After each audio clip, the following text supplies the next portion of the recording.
That's a hard one. Connor, have you ever had sex with a pharaoh? I'll put that pussy in a sarcophagus. It's the 10-year anniversary to Kanye West's My Beautiful Dark Twisted Fantasy. I bet you didn't know that, Connor. I didn't know that. Didn't know that. 10 years. So much that I didn't know that, I don't know what to say as a comeback. To say how stupid that was. I floored you. It's a good album, Connor. Is it a good album? It's a great album. I'll take your word for it.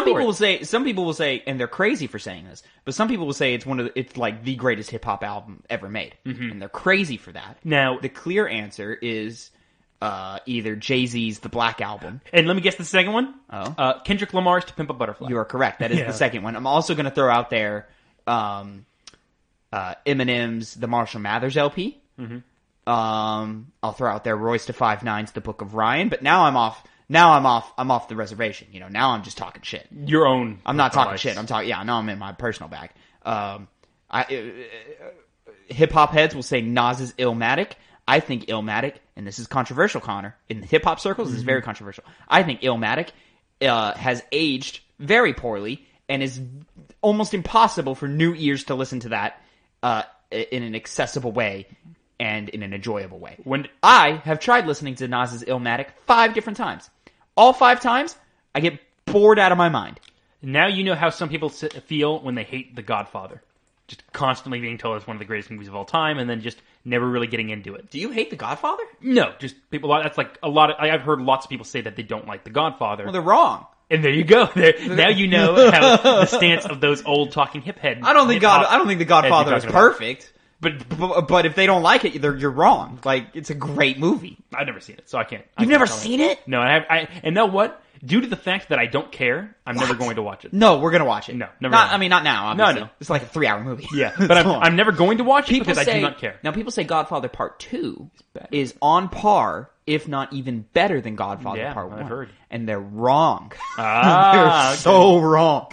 Godfather Part 2, that can be labeled as boring. That one can be labeled as boring.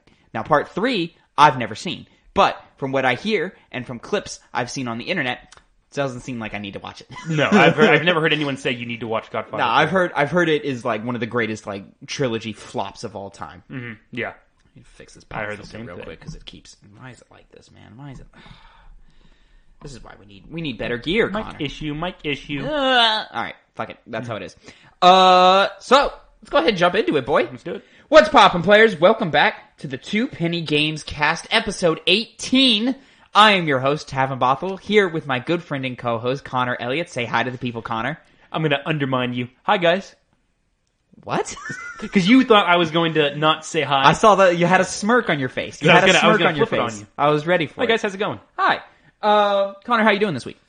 Pretty good. I mean, we spent 3 days. We spent a lot of this week together. With friends. So. Usually, we only see you. I only see you when we record this podcast. Once or twice a week. Other extracurricular activities. But I've seen you a lot of you this week. Yeah. And frankly, I'm fucking sick of you. That's fine. You're a piece of shit, and fine. nobody likes you. That's fine. I'll go hang out with like Jordan or something, or Spencer, or anyone else. Talk to you aside. I'm playing. I'm playing. Don't. Anyways, don't be, so don't this is be the Two Pennies Gamecast. Every week, Monday, 8 a.m., YouTube and SoundCloud. Me and my good buddy Connor here, we get together and we talk to you about the new news, the trending news in the gaming industry, and we give you our 2 pennies on them. We each come with 2 topics, which is our 2 pennies, if you will, and give you our 2 cents. I fumbled that intro a little bit, but it's fine. We're back. And give you our 2 cents on it. Connor, let's go ahead and start with penny number 1. Mm-hmm. I did not prepare in which order I would jump into the. Let's go ahead and jump into the big topic this week. Really, straight out the gate. One? This is going to be not the last one, the first one. This is going to be my first penny. The Game Awards. There are the nominations. They're out. Were announced. We're ready. We're jumping in. We're going big. We're going big, Connor. It's awards season in the gaming industry. Mm-hmm. Yep. Now, some would say that the Game Awards takes place too early. Early December, late November. Like, no. It should be like a January thing, because then games like Star Wars Jedi Fallen Order from last year, Super Smash Bros. Ultimate from the year before, and Cyberpunk 2077 from this year are excluded in their respective years. And I kind of agree with that sentiment. Yeah, There's no reason why we have it No. in December or in November. I understand you're trying to avoid the holiday rush, and then the way the games industry works, like we have a big hit of games in November, and then we have another big hit in February. Why can't we do it in January? Yeah, Let's January do it late seem like January. a good time. There's no Christmas rush or New Year's rush. I'm Everything saying, kind of settled down by that point. I mean, what big games come out in late January? None. What, your occasional Resident Evil, but not even? January itself isn't even that much of a Yeah, it's kind of it's a bit of a dead zone. Yeah, I think rightfully so. I'm fine with that. Yeah, we need that buffer month from the from the late November, early December games. Yes, Which, might I add, has kind of been overall disappointing to me. Not many games that have come out that I've been... This holiday season? This holiday season, You're on crack, dude. I mean, you have Cyberpunk coming out, but other than that, I haven't really been sucked in by a lot of games. Yeah. Oh my god, Cyberpunk, Spider-Man, Demon Souls. You see, I would be more hyped for those games if it didn't also come with an extra $500 price tag that me and you and many other people can't Assassin's buy. Creed. Well, you can go play Spider-Man right now. I could play Spider-Man, yeah. Demon Souls Assassin's Creed, you can go play Demon Assassin's Souls Creed. is the Demon Souls, the thing I'm poking Demon at Souls right now. is locked off to that one. Yeah. But the overall year for the gaming wasn't bad at all. I think it was an excellent year. Very, I think it was an excellent year, and I think it shows in this game of these nomination lists. I mean, you and me both had one of our favorite games of what we consider all time now came out both in the same year. We talked about it before. Connor, Final Fantasy. I've got multiple favorites this year. Yes. This was a great year for me. Mm-hmm. Let's go ahead and jump into it. We're not going to break down every category, and we should also say, not next week, but the week after that, we're going to have a game awards predictions episode, and that'll probably eat up the entire episode. So it'll probably be a different format. But for this week, just because it's the new news, we're gonna cherry pick a few categories, and then kind of talk about it, how we feel. Did anything get snubbed? Are there games that maybe shouldn't be in that thing, etc., etc., etc. All that good stuff. Let's go ahead and start with the big old one, Game of the Year. Nominations are Doom Eternal, Final Fantasy VII Remake, Ghost of Tsushima, Hades, Animal Crossing: New Horizons, The Last of Us Part 2. That's a great list. Out of all those games, the only ones that I haven't personally played are Doom Eternal, which is a sin to some people, Hades, which is a personal sin to me, and Animal Crossing. You should absolutely play Hades. I would play. I will play Hades eventually. As a note, I've gotten my buddy Phil. Well, I guess your friend too now. Yeah. Phil hooked on Hades, and he can't put it down. No, he got all week. He last night he almost beat Hades. Like already insane. He's just been plugging away at it as much as he can. In fact, when you first introduced him to the game, it was at that house we were talking about. Yeah. And on his very first run, he also almost made it to Hades. Well, he was playing on my account. He was playing on your account, you're right. But even so, that still is, pretty good. But after it was still pretty good. Yeah. Someone who didn't understand the mechanics and was just kind of fumbling his way through. Yeah. He did really well. Anyways, this is a great list. There is not a game on here that I would take off. Maybe Animal Crossing, because there are some complaints to be heralded to that game. Yeah. It's the only game on the list I haven't played. And you don't seem to have any plans to. Oh God, no. Games you play. Oh God, no. I think this is more of a case of one of those things where it's like it was this too is big popular. not to. Yeah, it was too big not to. Which I'm a very big hater of kind of stuff like that. But I know that it's not going to win. I think it comes down to what is your definition of game of the year. Is true. Is it the objectively best game of the year? Then in which case, Animal Crossing has no right to be on this list. No, but not at all. Is it the most talked about game? Was this game the dominant force of the industry for that year? In that case, Animal Crossing, you got a great argument for. Yeah, when it put like because that, from the minute it came out, sense. and then it also lined up perfectly. Unfortunately, lined up perfectly with the pandemic. So everybody was trapped at home just playing Animal Crossing all day for months. Yeah. I saw tons of tweets just people doing that because it was the big game that came out. It took no time to. It was already a game that was going to be great, and then the circumstances of the world propelled it even further. Fortunately for Animal Crossing, unfortunately for everything else.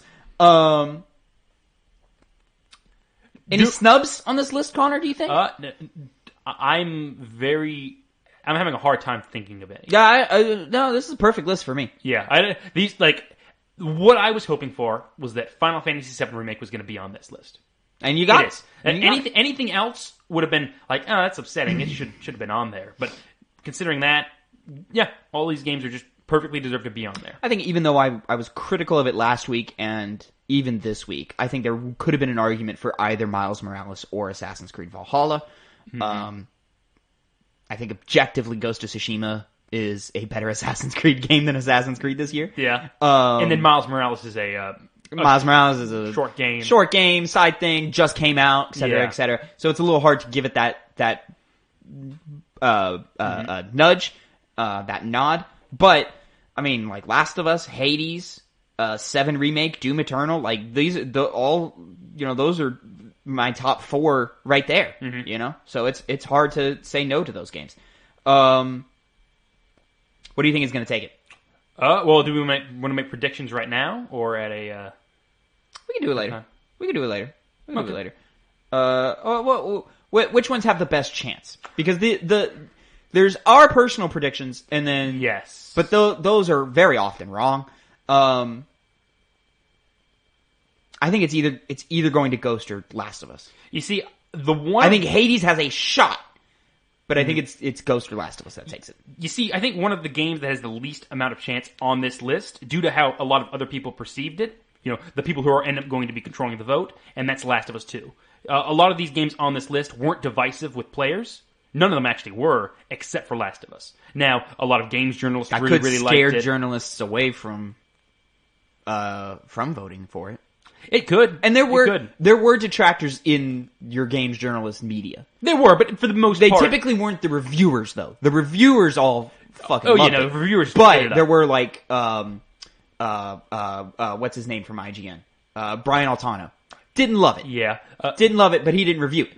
So the only big review I can remember is from Kotaku, where the writer really ripped into the game. I think she ended up giving it like a 6 or something like that. Whoa. Yeah, something of that level. Yeah, she had a lot of problems with the game, but holy shit, that's something to read later. All right, let's go ahead and move on. We're gonna skip best game direction, and let's go ahead and jump best narrative. 13 Sentinels, Aegis Rim, Final Fantasy VII Remake, Ghost of Tsushima, Hades, The Last of Us Part 2.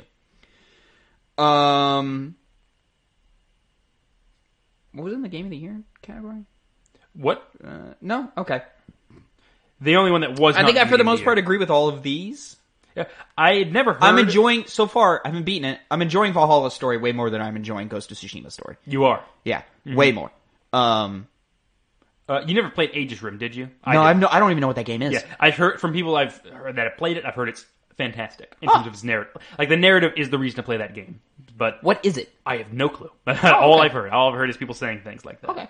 I think this is either going to be Last of Us or Final Fantasy. I agree as well. And if it's going to be one, it's going to be Last of Us. You think so? Yeah, because Final Fantasy, for one, the end of that game is nonsense. Even though you and I like it and we're excited about the future of Final Fantasy VII. Yeah. It's nonsense. On paper, it makes no sense. You have to, like... You have to sit back and think about it for, like, it is not clear what is happening. And I also think moment to moment, dialogue is pretty terribly written. Now, I don't know if that's a localization thing, where, like, just the English translation of all that script is just kind of not clicking correctly, but, like... Yeah. I always found the dialogue to be endearing all the time. Like, it wasn't, in terms of the voice acting performance, it wasn't on the same level as Last of Us, for example. Yeah. In terms of, it's the thing with Last of Us is it goes back to my original statement, is that a lot of the people who are voting on it were disenfranchised with The Last of Us, partly because the gameplay they found repetitive, and the story... Who said that? A lot of people. That was a lot of. God, a lot of what I saw was like great great iterations of what came before, and yada yada yada yada. Yeah, I saw a lot of praise from general media, etc., who have the majority of the vote influence in these awards. I do want to give a shout out to Hades' story, though.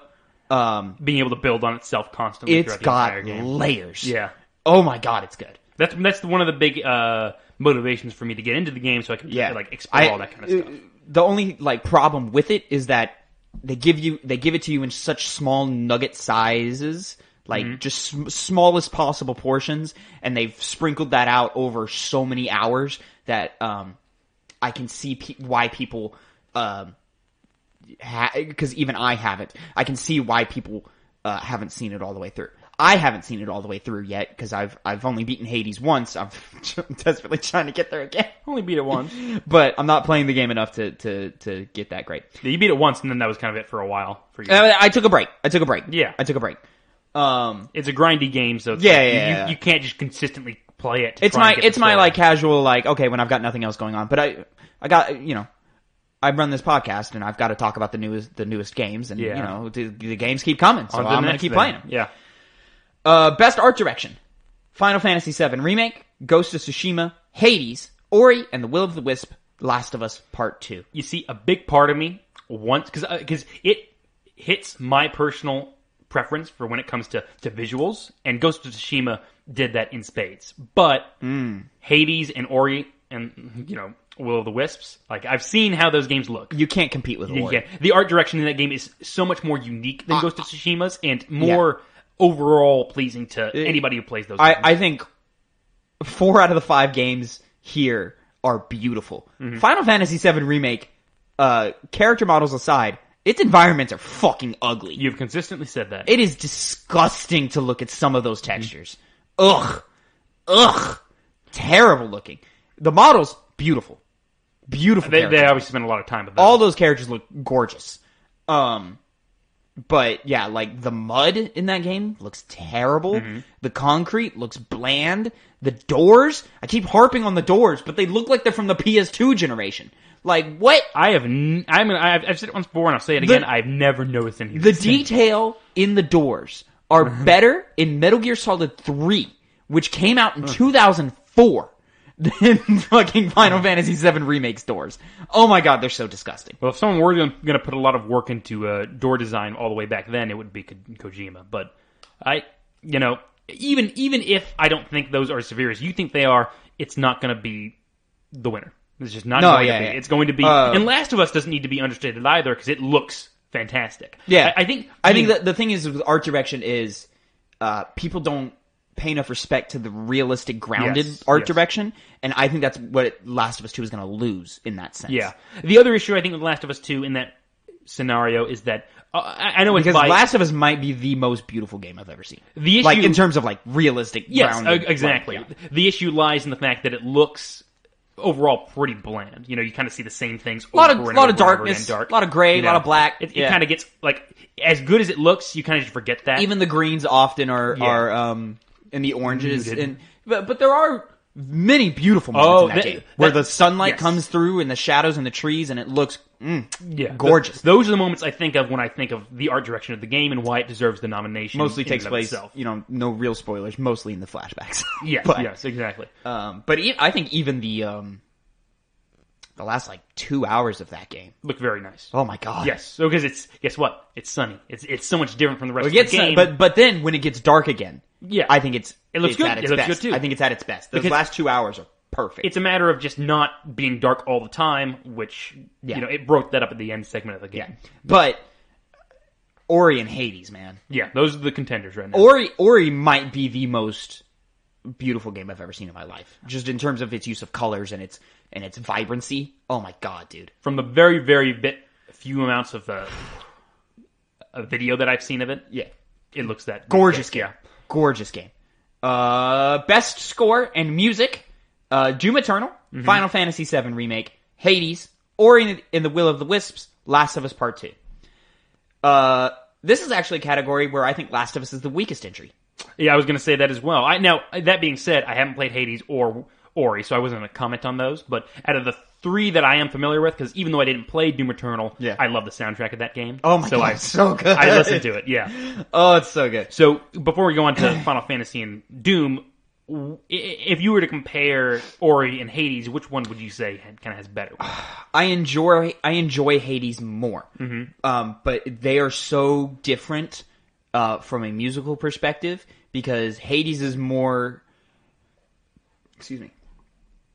It's more beat centric. It's more. It's got a lot more repetition in it, because that's what fits the general gameplay of the game, which is repetition. So you need to be able to hear the same song again and again and again and again, and never really get old. Ori, on the other hand, much more orchestral.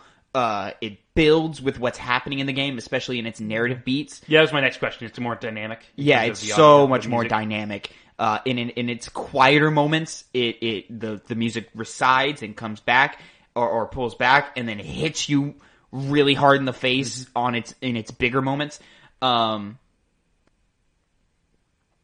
though it's so hard to compare those two. I personally prefer Ori's because it's so much more emotional. Which is, it's also matched with such beautiful visuals. Kind of cheats in that sense. Yeah. Wait, now, so you think? Yeah, I know. Well, never mind. Ignore that. Move on.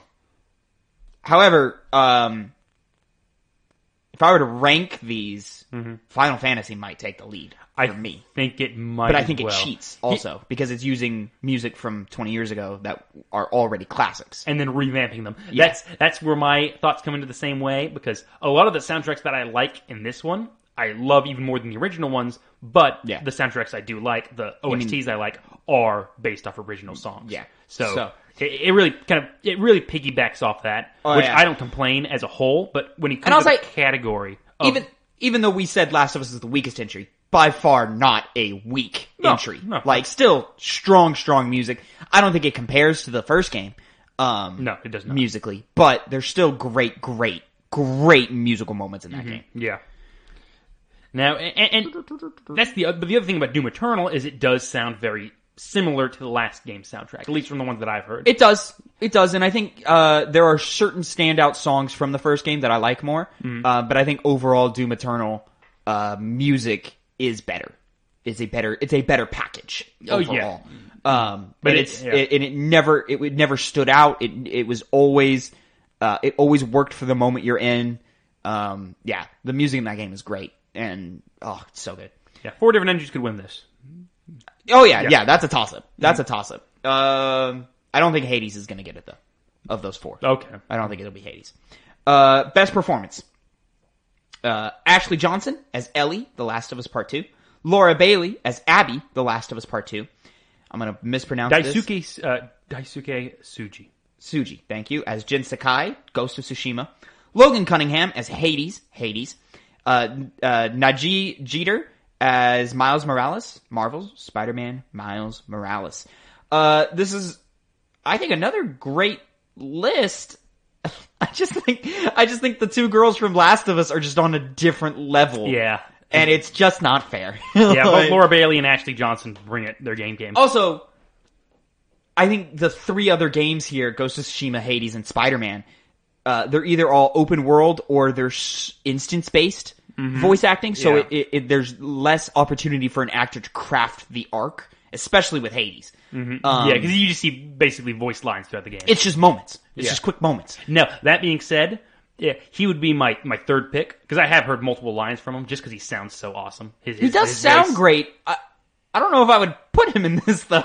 Like I said, just sounds great. Unless there's like some moments that I'm missing, because I haven't played enough yet. Yeah. I'm curious of that, if there's moments I'm missing. But ultimately Don't get me wrong, he does a really good job.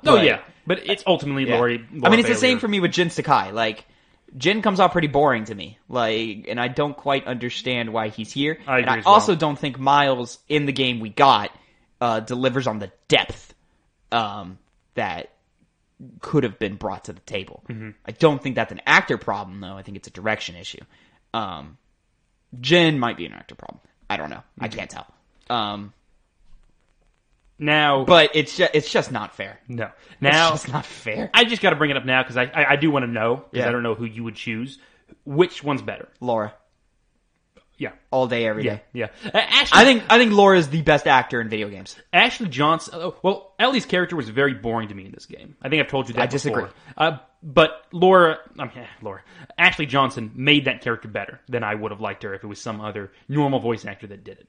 So compare that with Laura Bailey's just amazing voice acting. Sure. That. Oh my god. I would say the same thing. Well, those two gave full performances. Regardless, amazing. I mean, so did Miles and Jin, but because of the structure of those 2 games, their performance you don't see as much of. whereas Naughty Dog prides themselves on animation fidelity and all of that stuff. So Right. it's just not fair. It's just not fair. Yeah, I know. Moving on, we are going to jump all the way down to Best Action. And in Best Action, we have Doom Eternal, Hades, Half-Life Alyx, Nioh 2, Streets of Rage 4. I've only played Doom Eternal and Hades. You haven't played any of these, correct? I'm running through them again. I haven't played any of them. Did you play Nioh 2? No. I wish I wanted to play it, but That's your niche, Connor. Played the first one. You're failing this. Played the first You're one. failing me. Played the first one. It looked like more of the first one, but better. You know, just like Sure. building upon what they already did. Yeah. So I don't have the greatest say in this conversation. Yeah. In terms of what's the better one. But one thing that I can say for certain is that looking at the nominees for this list kind of makes me take notice of the issue with the Game Awards as a whole. What's that? Constantly, there'll be like something that I've always seen and I've always guessed when a game is going to win is based off previous awards before Game of the Year. So I always, like, for example, we talked about it was Doom Eternal, Last of Us 2, Hades, Final Fantasy VII Remake, Animal Crossing. So whenever any of those games are both in a category, it's a general rule that whichever one wins that category in question is automatically has the chance over the other game. So depending on when we're watching the show... I'm sorry, restate that. So you're saying whichever wins Game of the Year is going to win... No, whichever wins in a category like Best Action Okay. is going to do better in the Game of the Year awards section than the game it's going up against. Well, so, I would actually say the opposite. you would. In the sense of most voters are going to say, let's say, for example, hypothetically, most voters go Last of Us 2 is the Game of the Year. Yeah. Because Hades and Doom are nominated here, they are more likely to give it to Hades and Doom because they were nominated for Game of the Year, but they couldn't vote for it because voters loved Last of Us 2 too much. So instead, they give bonus points to Hades or Doom in this category as opposed to Nioh 2, Streets of Rage, Half-Life Alyx. Yes. Their decision to choose Hades is weighted because they didn't give the big award to Hades. So they're like, all right, let's give Hades an award here. Yeah, I get that, but and it's not like a surefire thing, but it's kind of just one of None those of it things. is. None of it is surefire, but I have yet I mean, to you can make educated guesses by just paying attention. My issue is that I've yet to be wrong in that category. I think you've been wrong many times. Whenever someone says, like, not up until the Game of the Year awards, but when the awards are happening, and something like, there was something that happened recently. I missed the last one. Here's the thing. probably, If it's a great game, it's probably going to win in its individual category. But see, even then, it's kind of it doesn't matter. What really It's matters irrelevant. is that What part relevant. of that is irrelevant? it's not irrelevant because at the end of the day, if Doom Eternal is going to win this Best Action category, Yeah. it automatically means that Hades is not going to win Game of the Year. It's just what it's always happened. I see what you're saying. You're going a little more in depth with it. Yeah. No, like I said, not See, surefire. I'm gonna disagree with you. Okay. Because if I was voting, granted I'm not, Yeah. I would give Doom Eternal the win here. But there's no way in hell Doom Eternal is getting the Game of the Year award Oh, it's not. for me. It wouldn't in that case. Hades has a much better chance Okay. for me for Game of the Year than Doom. But I would give Doom Best Action. You see, Tavin, whenever I was about to say this, I knew that was going to be your reaction because when you say something like that I know that's absolutely true. That's something that you would do. But the general audience, the general people who would vote on this kind of stuff, are just going to be kind of more broad than that. They're not going to look at it from a single lens. I in each think category. I think the voters are smarter than that. It was not a matter of smart. Or The problem or is anything like that. is there's no like voters don't play everything. They don't. So games like Streets of Rage, or even Half-Life Alyx, because you need a VR headset for that, and even Nioh 2, because it's niche in that Soulsborne way, but it's also not from software, so it automatically turns a lot of people off. Yes, exactly. Those three games just have no fucking chance in the world. Oh, no, because those don't. Not enough people played them. Well, see, that goes into my other issue, is that those other categories don't have any chance in the world. Even if they were bigger name games, Yeah. it instantly eradicates that thought. So, for example, if another one were to have, I'm not going to be specific here, but if a game had Final Fantasy VII Remake and Last of Us in the same category, that's not as something specific like audio design or music or something like that, but something like action-adventure, whichever one wins that category is generally going to win Game of the Year. And I think that also I just don't care enough to make this argument. It's just what I've noticed. Because it's just what I've noticed. Because it could just go so many ways. There's so many variables. More people played Last of Us 2 than they played Final Fantasy VII Remake. So if those two games were in the same category together, it's a toss-up because it just depends on the category and what each individual voter is feeling. Well, once again, there are other variables, which is why it's not surefire. It's just it's my educated guess that is yet to be wrong. Yeah, we're stagnating here. Yeah. Let's go ahead and move on. Best action adventure. So this is a more like because it's a little difficult deciphering the differences between action and action adventure. To me, action is just pure gameplay. How do you feel moment to moment? Pressing buttons and your control of character. Action adventure is more like sprawling, and it's more going on your like set piece adventure. It's Indiana Jones versus your what's like a great action movie, Connor? Indiana Jones, Star Wars. It's like your Indiana Jones versus your John Wick. That's a good one, yeah. You understand what I'm saying here? Yeah. Where, like, you're just enjoying the thrill ride that is Indiana Jones versus your John Wick, which would represent action. Indiana versus your action adventure. You see, we talked about this before the show to try and decide what the difference is. The way you just put it right now makes a lot more sense than something else. Yeah. I'm a genius. You did it good. You did it good. So, nominees, Assassin's Creed Valhalla, Ghost of Tsushima, Marvel's Spider-Man Miles Morales, Ori and the Will of the Wisps, Star Wars Jedi Fallen Order, and The Last of Us Part 2. Shout out to Star Wars for getting one, man. I think it actually has got one. They got one. It's one of those games. I know Sekiro won last year's Game of the Year awards. Yeah. I feel that if Star Wars... I feel like Star Wars' popularity would have pushed it over the edge. It could have pushed it. At least it would have been... Because everybody played Star Wars. It would have. Not everybody played Sekiro. That is true. It would have gone toe-to-toe. But... I agree. Unfortunately, it's not going to get... Even though I would still call Sekiro objectively a better game. Yeah, but Jedi could have won. But now, at least it did get a nomination. It deserved it. Did get snubbed, though. Because if it was nominated in the year that it came out...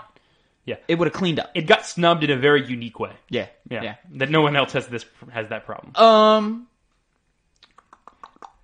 This is an interesting list to me. It's a hard list. This is a hard list because a lot of these games are very different, and a lot of them are, and even the ones that are similar excel in different areas. Mm-hmm. Yeah.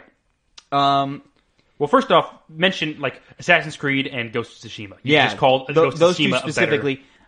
I think Ghost is objectively overall package a better game. But however, I'm thinking of like climbing, like traversal in Ghost of Tsushima is not nearly as good as it is in Assassin's Creed because like just climbing mountains alone it fucking sucks in Ghost. And if you're looking at it from the view of adventure, then Assassin's Creed Valhalla would. And I also think the side quests are like really good in Assassin's Creed, and they were kind of ass in Ghost of Tsushima. Yeah, I've kind of cast those to the side, and I don't plan on doing them. Now, the side quests with the characters are good, but not the other ones. The ones with a character icon on them, I love those. And those but are like the general like whatever ones you find in the world, terrible. No, they're not good. So, but then you also have to consider how the traversal, speaking on the topic of traversal, I feel from my own experience that Ghost of Tsushima is better. Weigh in on it, because obviously you played both these games. Speaking from, going back to the art direction conversation we had, it looks beautiful, and you're constantly seeing those beautiful sights. So, compared, is it good or it better is visually to more, Valhalla? See, this is hard because I'm playing Valhalla on PS4, and it was so clearly meant for PS5. That is true. That's a so there is such a visual downgrade. I will say, visually, Ghost is more interesting because they use colors in a more interesting way. Where suddenly you'll turn the corner and it's just yellow everywhere, and you're like, "Whoa, this is cool." And that's usually a criticism for any other video game. Imagine playing Last of Us and turning a corner and just seeing like yellow. Oh, no, that'd be terrible. Yeah, that'd be terrible. Oh, but Ghost does it in such a stylistic and unique and purposeful way to where it's gorgeous.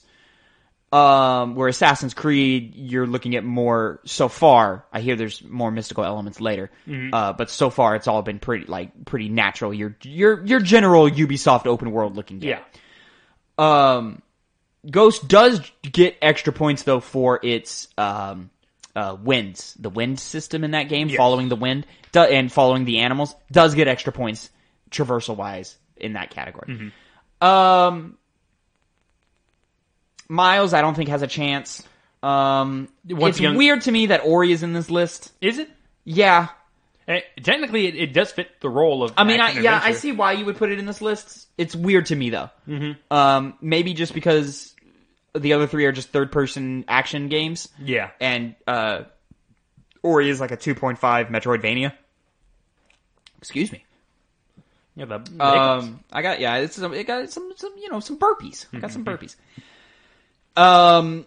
It's just hard. It's hard to beat Last of Us, dude. Naughty Dog dominates this genre with every release. They dominate this genre. But did they make you feel like a samurai?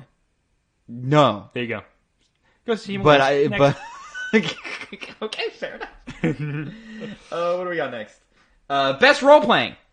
Final Fantasy VII Remake, Genshin Impact, Persona 5 Royal, Wasteland 3, Yakuza Like a Dragon. So I know that your general idea when it comes to rating or deciding what is going to win in a certain category, you look at the category that it's nominated for.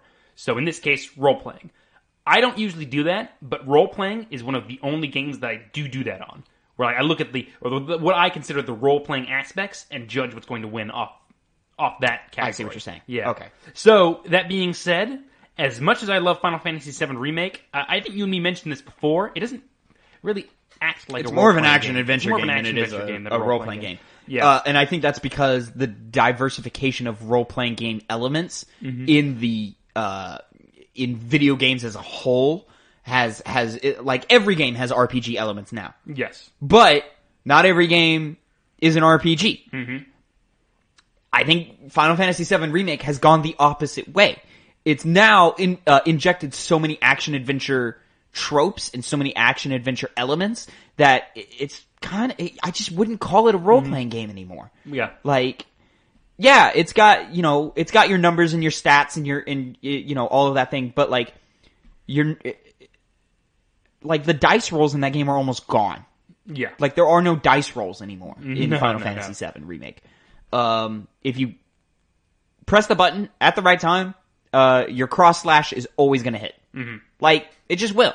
Yeah, there is a miss mechanic, but it's based more off like effects that you do or some kind of magic. It's based off of other elements. Yeah, it's not just It's chance. not just like, oh, you just missed. No. Like, I mean, I guess an argument can be made for critical rates or critical... Yeah, that's not enough. That's too small of an area. Yeah, and I agree. Count.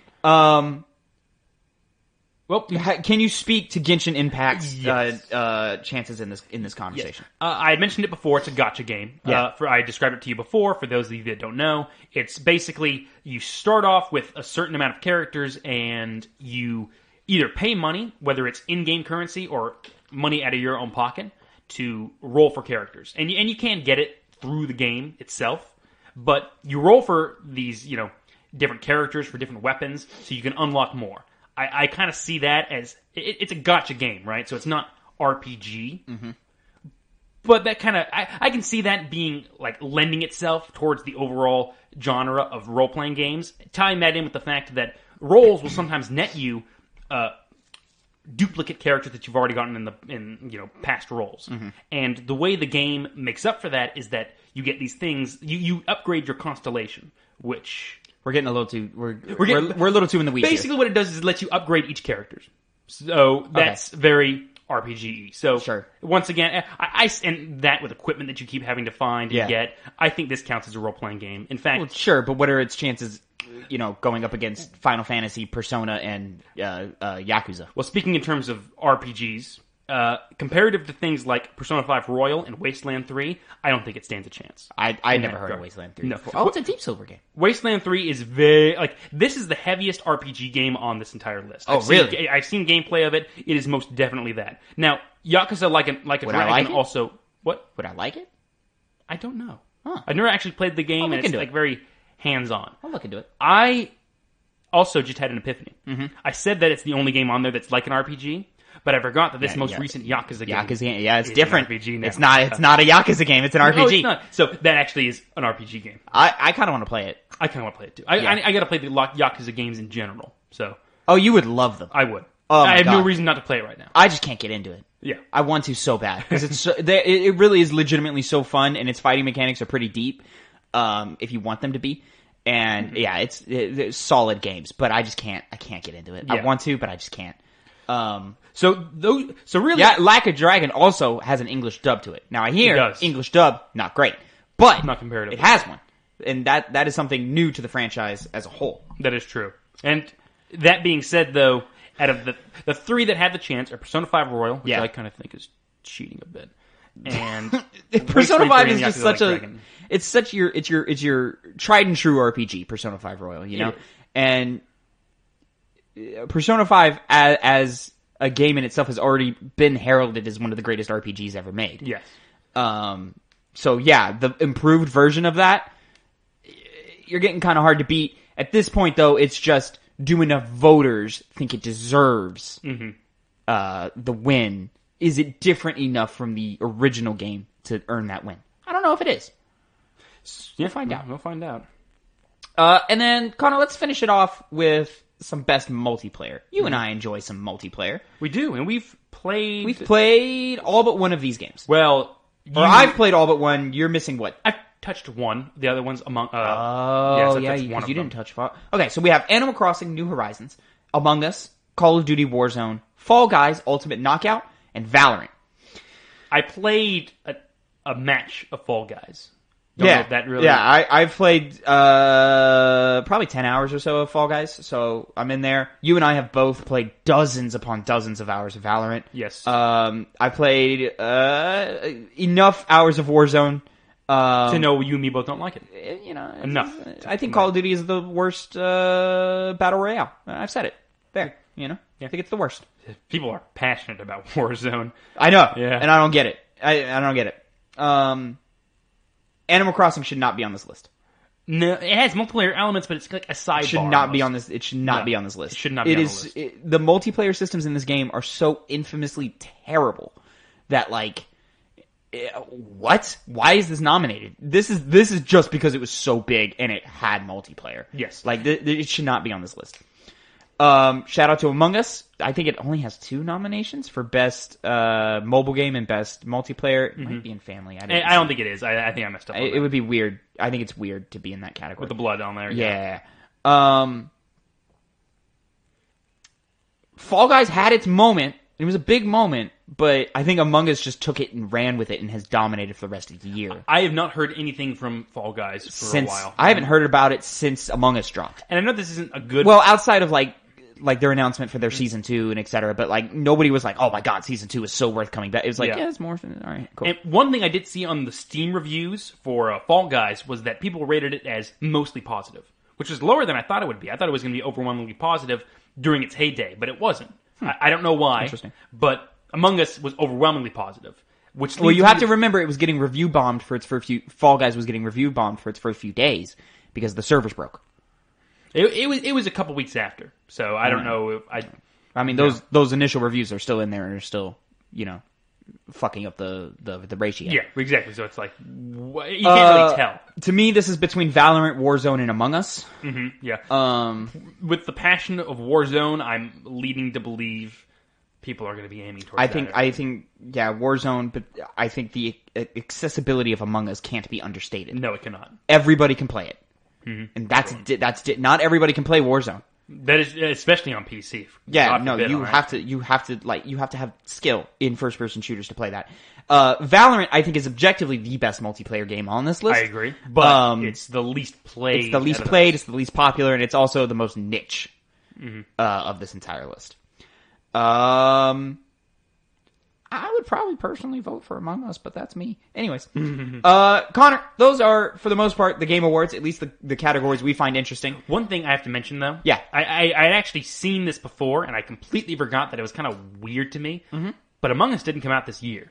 No, it's a 2018 game. Yes. So that kind of sets a weird precedent of it can't be there. It can be put on the list. Yeah. If it becomes popular in that year. Yeah, it is. Yeah. Jeff Keighley, who runs the Game Awards, has come out and said, hey, I just don't care what year it comes out in. If people loved it that year, who am I to say that they can't have it? All right, Jeff Keighley, put GTA 5 on that Game of the Year awards every single year. Well, it's not him who picks the nominations. It's everybody else. So if everybody won it, if your IGNs, your GameSpots, your Kinda Funnies, your who are the other ones? Kotakus. Yeah. If they want to say, hey, GTA 5 is Game of the Year. And I'm sure somebody puts it on that list. There's that one guy at Kotaku. He's like, every year he just keeps playing it. Guys, you have to play the new updates from the multiplayer. It's great. Shut up, Frank. Shut up, Frank. Oh, man, we've been talking about this for a long time. Yeah. Why I was surprised that you came up with it first. And I was like, oh, well, we're jumping right into it. We're right into it. Yeah. So let's go ahead. I'm going to jump into my second penny, just to finish it off, because I don't think we have much to say about it. No. Capcom says sales and financial information stolen in major hack. Lord, I need to get my tongue together. See, this is what happens after I work. I get tired. My tongue is flubbing all over the place. My brain is mush. Ugh. No one will hold it against you, Tavin, except for me. I'm going to hear about it for the rest of the night. Wait till our friends watch this. Yeah, right? All one of them. Thanks, Fergus. Hey, don't forget Phil. No, Phil hasn't watched in weeks. Never mind. Sorry, Phil. Screw you. There's an article by Joe Screbbles. Capcom has provided an update on the ransomware attack it suffered earlier this month, saying that sales and financial information have been compromised, and that 350,000 pieces of personal information may also have been stolen. Rumors have begun to spread about information for unannounced games being included in the stolen data.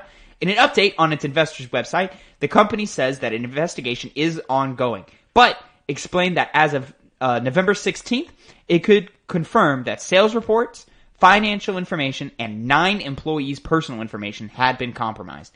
Less certain is personal information for customers and business partners, as logs appear to have been lost during the attack. Capcom says up to 350,000 records for addresses, phone numbers, email addresses, birth dates, and more may have been compromised, but explained that none of the potentially stolen data includes credit card information. You can see the full list of compromised and potentially compromised data at the bottom of this story.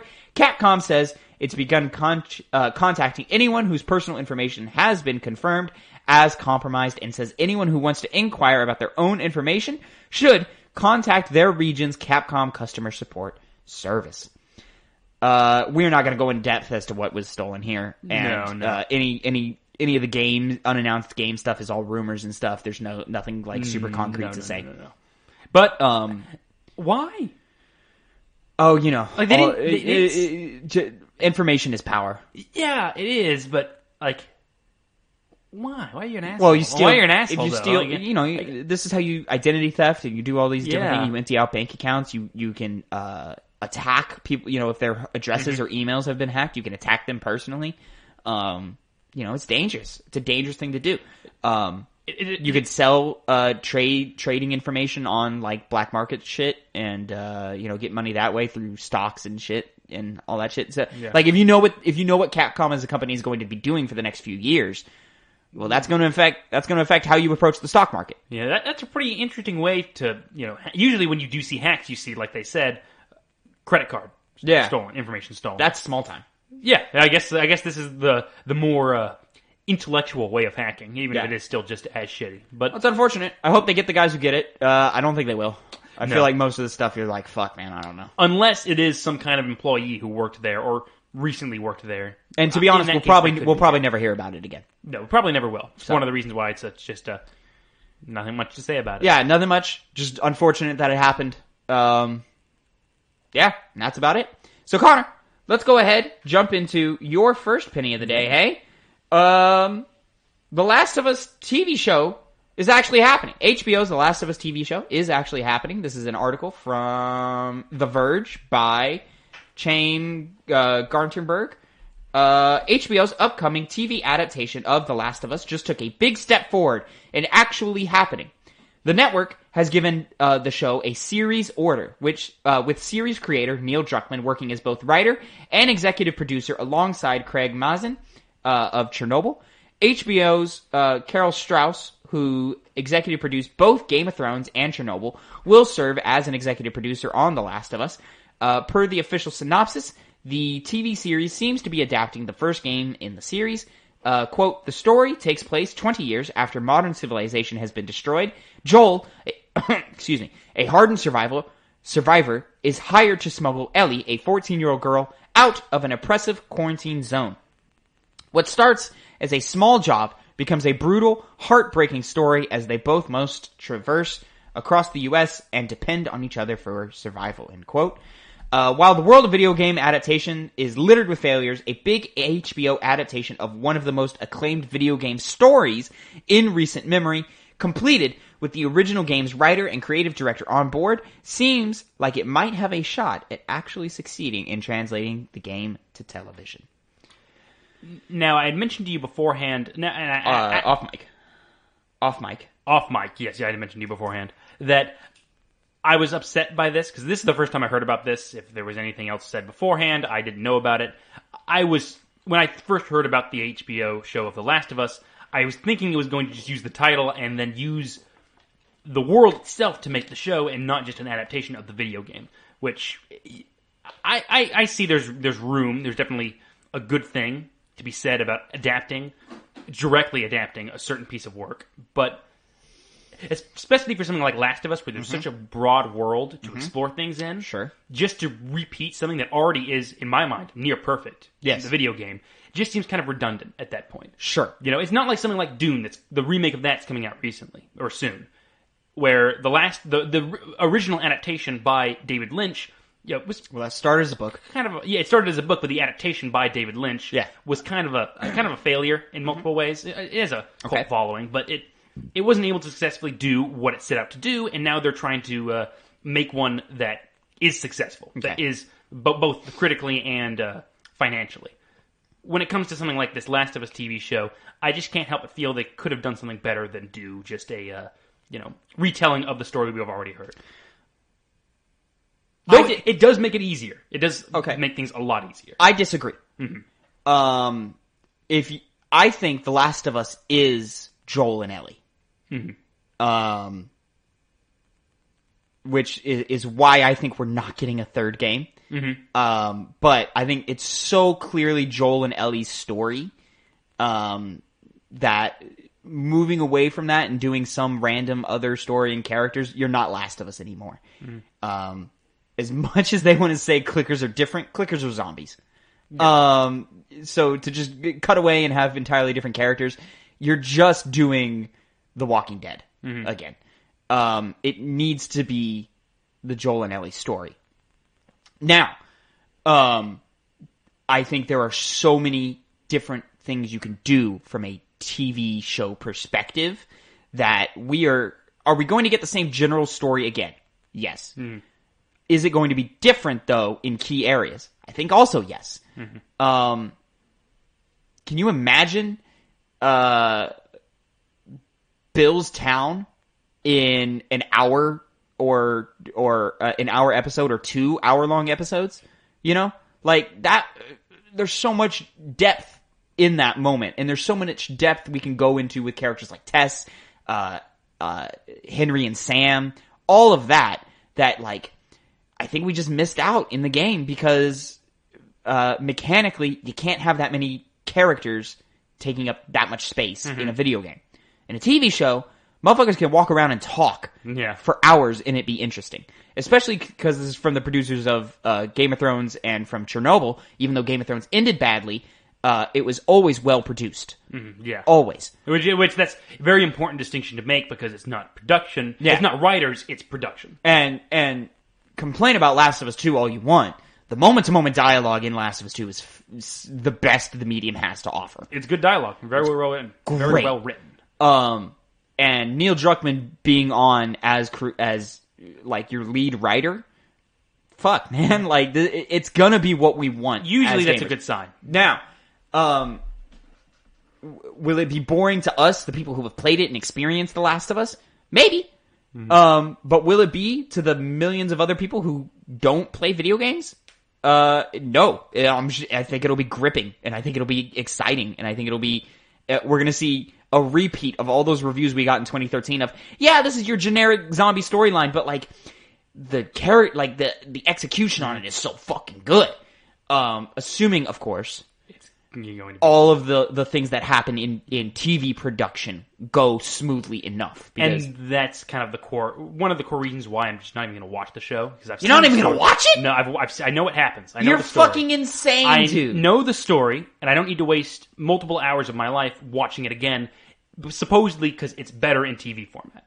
Which is another issue that I have a problem with. You're insane, dude. I have an issue when there's this translation where if something comes out as a video game, it's better and better. It's more fully realized as a TV show or a movie comparative to games. No, that's a different argument. No. And I'm with you on that. That video game, I also think video games are the supreme medium. Didn't mean to misrepresent you on that. I know you're not saying that, but I think it kind of feeds into that. They saw the video game doing well, and it's like, okay, let's do the TV show. Yeah. We'll draw in more people that way. Dude, I'm so much more excited to watch this than the fucking Uncharted movie. Well, the Uncharted movies had lots of issues. Well, it's also handled by people who don't understand video games and don't understand Uncharted. That's true as well. You know? Yeah. You know, do all your press photos with Nolan North on set all you fucking want, but like, I don't believe you for a second when you tell me Marky Mark is Victor Sullivan. No. Like, that's so clearly you're telling me, oh, no, this is going to be something else. That's an instance of we need big names. And, exactly. You know, yeah. That's Hollywood. I think HBO is going to do right by fans. And I think there's going to be enough new in it that'll make worth watching. Now, you're going to see a lot of the same beats again. Yes. But I think there's going to be some in-between beats, or maybe we're going to dive deeper into some of these beats to where, like, it may very well be the superior version of this story. Well, here's... Now, will it be the superior experience? Probably not. Because the reason video games work, or video games like The Last of Us work, is that moment-to-moment gameplay. If you just watch the cutscenes in Last of Us, you don't get the same fucking experience. It's not the same. You don't get all those moments where Ellie gets put in a chokehold by a guy and you have to go run and save her. Like, you just don't form that connection the same way. So instead, we replace all those moments with, some thrilling action delivered by hopefully some great choreographers and great actors. But we can also get just great moments of dialogue and great scenes and great moments where characters, maybe they butt heads more. In Last of Us, outside of the beginning hours, Joel and Ellie don't butt heads that much. There are moments where they do, sure. But for the most part, it's Ellie asks a question, Joel provides an answer. Ellie being the innocent, the virtue of innocence in that game, may be like, well, why don't they just do the right thing? And Joel goes, shit, the world's tough. I did some bad shit too. Like, and that's it. Whereas in this game, or in this show, there can just be moments where it's like, hey, do we let this last guy live or not?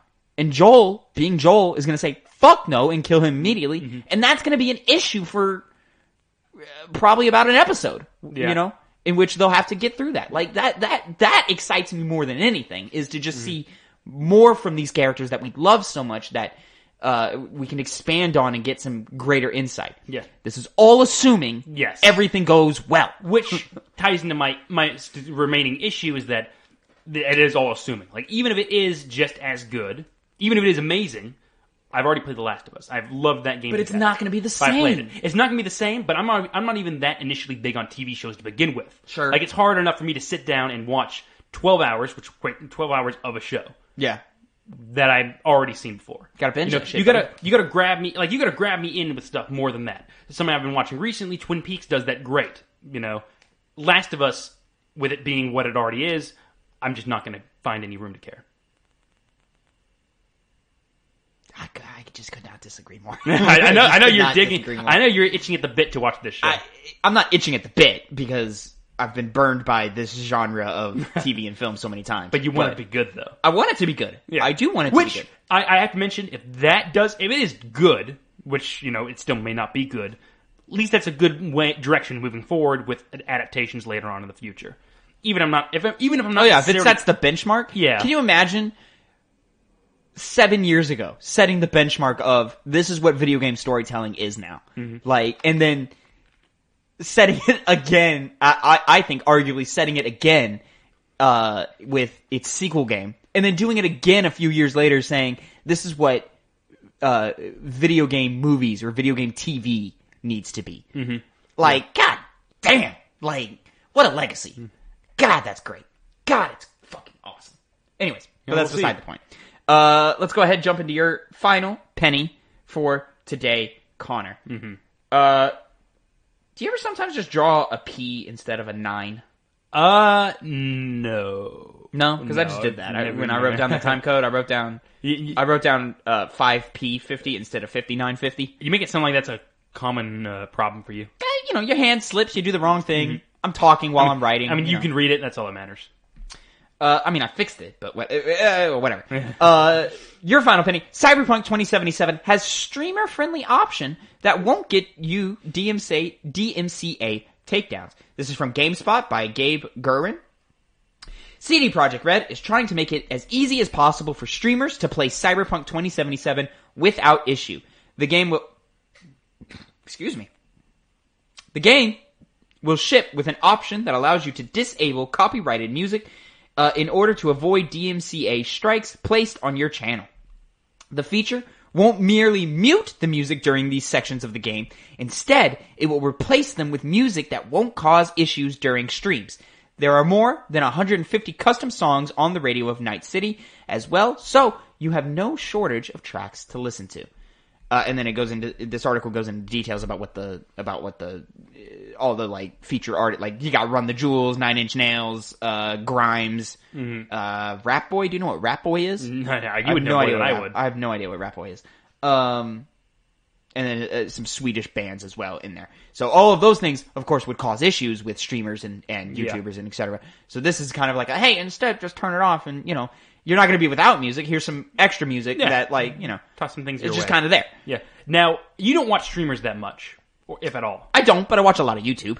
Yeah, I don't watch streamers much either. No, I've never taken to. But I do know Twitch has been having this issue lately where streamers have had to purge their archives because they've been getting a bunch of strikes simultaneously.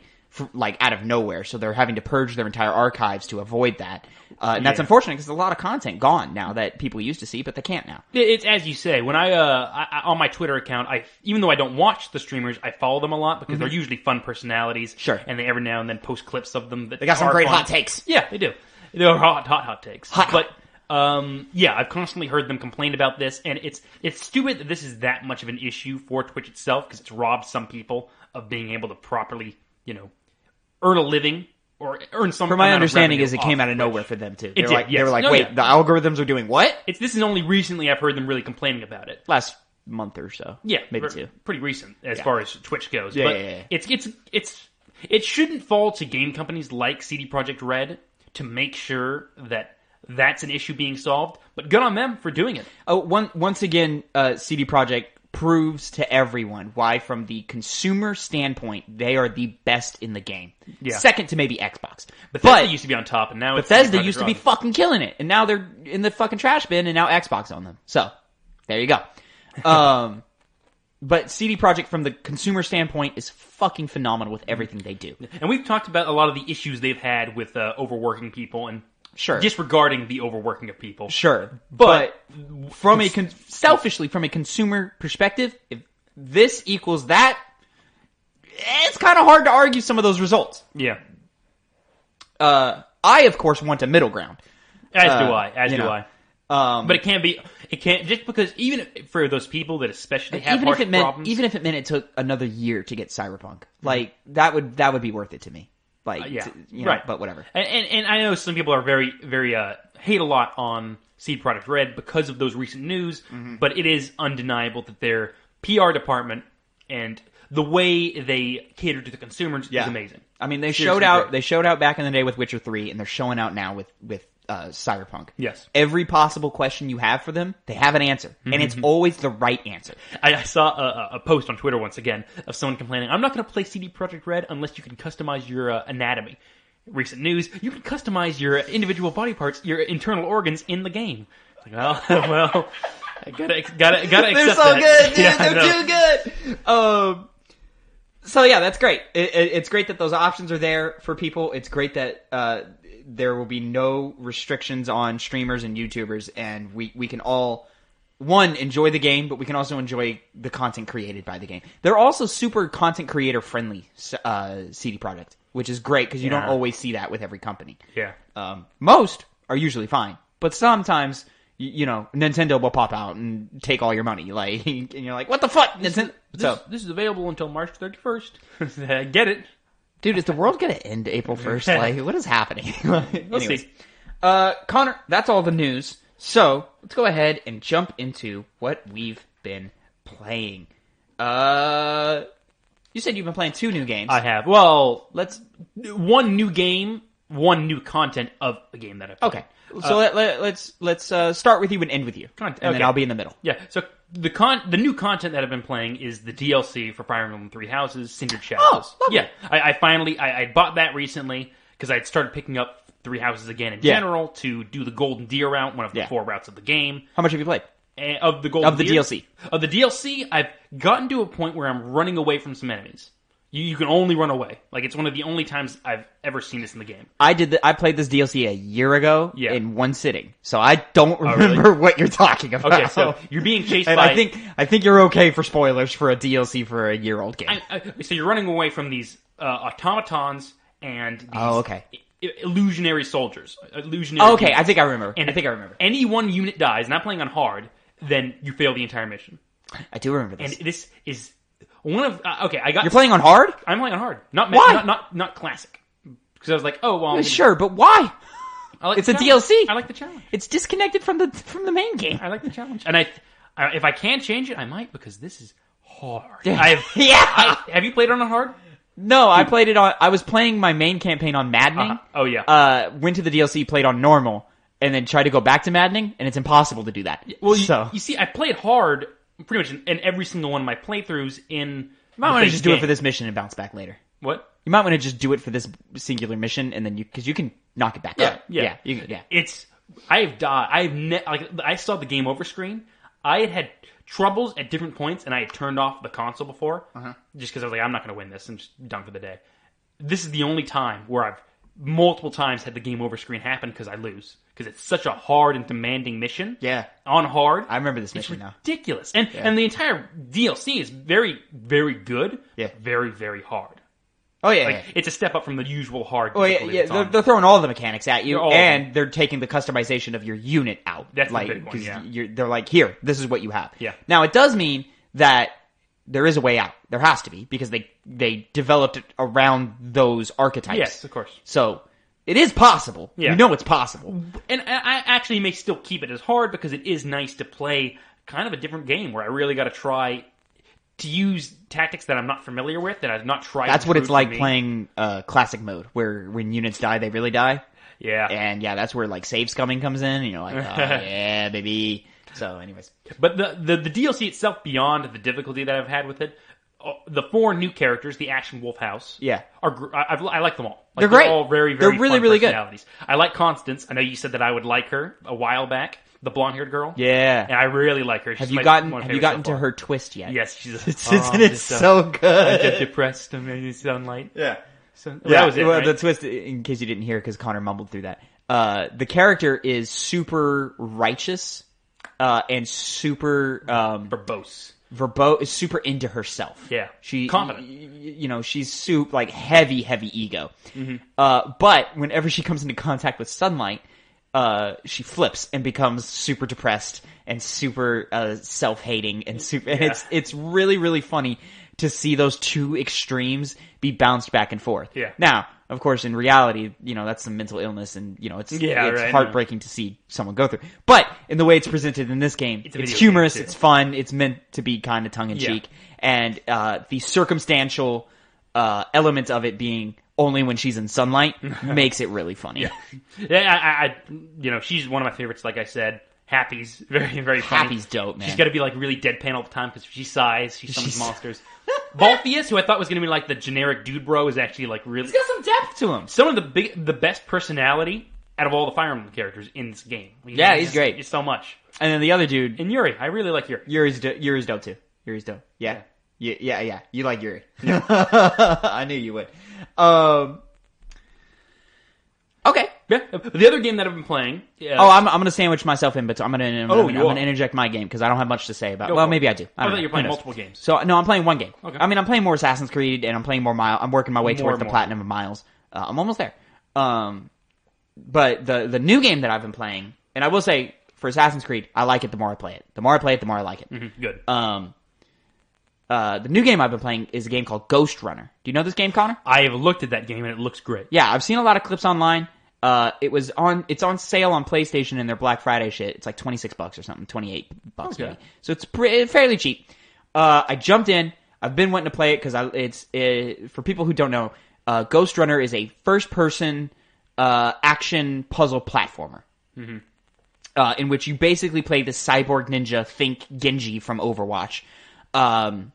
And you are tasked with the story is like a revenge plot thing. It's pretty bare bones, even though they throw a lot of exposition at you.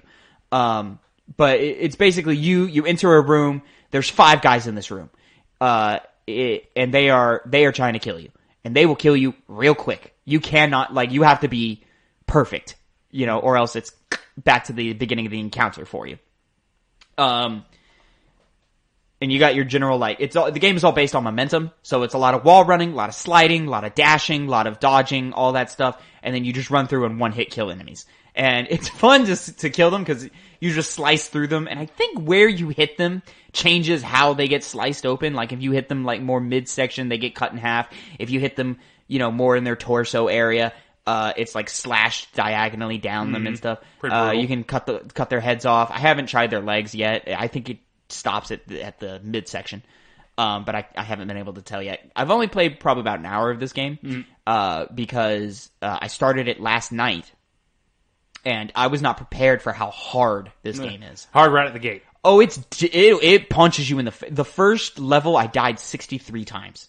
Jesus. Now I did better from there on out because as I caught the vibe of the game and what it was going through. But that learning those mechanics, they do not hold your hand at all. They will fuck you up and fuck you up quick. Yeah. And they say, hey, get used to it because this is what it is. Now, once you get used to it and you start reading the language of the game, it gets easier. And they start giving you all your abilities. There's a grapple hook mechanic in which you look at an object and it's like this hook, and it's very clear. It gives you a blue indicator to tell you, hey, you can grapple this thing, and you grapple it and you get flung across the map and stuff, and you run on a wall and chop dudes' heads off and stuff. Super fun, super exciting. And the platforming feels good, which can be kind of contentious with first-person platforming. Very hard because your depth of field is wrong. Mirror's Edge was infamously kind of hit or miss in those moments, and I loved Mirror's Edge, the first one, but I do see how lots of players got frustrated with it. This one, the only frustration comes from just the difficulty level in it. It's very hard to play. The gameplay is fun. It's fun. No, it's fun, and I'm going to revisit it. I don't think I'll ever beat it, but I will revisit it and try some more. It's not a full priced game, so it could be pretty short. I think it's $40. I think so as well. It's normal state, something like that, 30, 40, somewhere around there. I will say though, it's got one of the most creative and interesting upgrade trees, I guess if you want to call it that, where you unlock different abilities and different enhancements as you go. But you can't have them all activated at once. So in order to pick and choose which upgrades you're going to use, they give you kind of this, imagine it kind of like a grid. They give you this grid, and each upgrade is it's basically different Tetris pieces, and you have to fit these Tetris pieces in this grid in order to have the upgrades you want. So it's kind of like a puzzle game to just get. It's just a quick little, think like Resident Evil 4 inventory system. Yeah. Kind of style thing, but kind of also on crack. Yeah. So for example, there's this enhancement you get where enemies, there's a outline on enemies so you can identify them quicker. That's like a quick little 4-piece square, and you just kind of throw that in there and it's in there. Then there's also an ability to dash twice in a row without recharging. That is like a staircase. what every Mario level ends with. It's that. Yeah. So fitting that and the square piece can be difficult because at first you're so limited in the space you have on that grid. Now, as you progress through the level, they open up more of that grid, but they also add more, little Tetris pieces for different abilities and different enhancements and shit. And I almost find more joy in figuring out the best way to fit all the abilities I want than I am having with the main game. Because I sat there for probably like 5 minutes just sitting there staring at it, like figuring out how to fit this puzzle to get just these 3 abilities that I wanted of like some the visibility, the second dash, and something else. I could see some people really hating that. Just like, I want to level up. Nah, it's really great. It's really great. Give me the upgrade. Just let me click a button. I think it's so great because you can get through. This is definitely one of those games that like speedrunners probably love because you can definitely get through with nothing. Mm-hmm. Like it looks speedrunning. Yeah. I think it was kind of almost made with that in mind. Oh yeah, because every level they give you your clear time. The only stats they give you is your deaths and your clear time. Like how many times did you die? How long did it take you to beat this level? So it's clear that like you're meant to replay these levels and like find the optimal route and be as quick as possible with doing it. I'm enjoying it a lot, and it's mostly just worth mentioning. I think you might enjoy it a little bit, but you typically don't like these action games that punch you in the face so much. Like you didn't love Fury back in the day, right? Oh, I did. You did. Oh, yeah, I love that. Oh, game. okay, great. Well, okay, then you might like this. No, I don't know if I'll buy it, because it does seem just like steal it off my profile. Try it out. I could do that. Yeah. Oh, I could load up the PlayStation right after this, and you can just jump around and see you figure it out. Well, it sounds like a fun game. Anyways. So Connor, what else have you been playing? The final other thing I've been playing is I have gotten into the Guilty Gear series. Now, it's a fighting game. It's an anime fighting game, and it's very, very, very stylized. I am new to the fighting games in general. I actually never really played any fighting game, except for Smash Brothers, which some fighting game players would say is not a fighting game. Purest assholes. Yes. It's a fucking fighting game. It's a fighting game. It's not a usual fighting game where, you're on a single level. It's more casual. It's way more casual, yeah. But it's not like the traditional fighting games that a lot of people think of when they think fighting games. Yeah. And I have never been into those kind of things before, mainly because I never really found one that looks interesting to me to play it until this game. But they cheat with anime. They cheat with it. Oh, you got the anime. Guilty Gear is an actual anime series, yeah? No, it's a fighting game. Oh, okay. It's pure fighting game. It just has the anime art so these style. are just all original characters? Oh, these are all original characters. Oh, and okay. The title of this game, the one that I played, there's many games, is Guilty Gear Xrd Revelator. The titles are stupid. Yeah, ugh. It comes right off the back of the fact that I'm getting onto this game when the next one's coming out in April, Guilty Gear Strive. But okay, so this isn't a new one.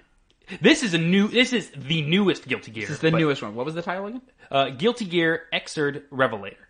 Xrd? XRD. Like almost like third, but replace the 3 with an X. The titles are infamously stupid, which is why the next one's a breath of fresh air because it's just called Strive. XRD Rev 2? Rev 2, yeah, because there's Rev 1 and then there's Rev 2. That was a 3-year-old game, Connor. It's a 3-year-old game. Came out in 2017. And it's amazing. It is actually amazing. I've never played fighting games before this because I never really got into them, like I said, but this one's drawn me in because the game just looks so good. The characters, the art style of the characters is anime, but the way they move, I don't know how it's done, but the way that it's animated just looks so unique and slick that with that alone, disregarding the anime art style, I think can draw a lot of people into it as a new fighting game. Okay. And once again, coming off the back of the announcement of the next Guilty Gear game, which is being, marketed as the Guilty Gear game that normal people and old players can get into and enjoy. There's not much else I could say about it because I can't really tell you a lot about mechanics. They did say that about games. Final Fantasy 15 though, and that was other problems. That with was a lie. One. Yeah, that was definitely a lie. But it's a great game. I'm going to play more of it. I haven't bought the game yet, but I plan on doing it because it's like $40. Oh, look at you, money bags! Well, it's out here throwing money at 3-year-old games. But I can't buy it. It's $40. I'm waiting for like the price drop of eventually it's like $5. Well, check the Black Friday sale. It's not. It's not. You already checked? No, okay. Yeah. But very fun game. I'd recommend anybody that has any interest in any fighting games to check it out. Get it on sale, which will inevitably happen later on in the future. But that's the other game that I've been playing. Neato. All right. Other than that, well, ladies and gentlemen, this has been your Two Penny Gamescast episode. I gotta check my notes. Episode 18. As a reminder, you can catch us every Monday, 8 a.m. YouTube, SoundCloud. Just look up that Two Penny Gamescast. Gamescast, one word. I had this issue with my mom the other week where Gamescast was more than one word. Or she thought it was more than one word. It's one word. Gamescast, one word. Subscribe, like, follow, comment. You can find our Twitters in the description. All of that fun jazz.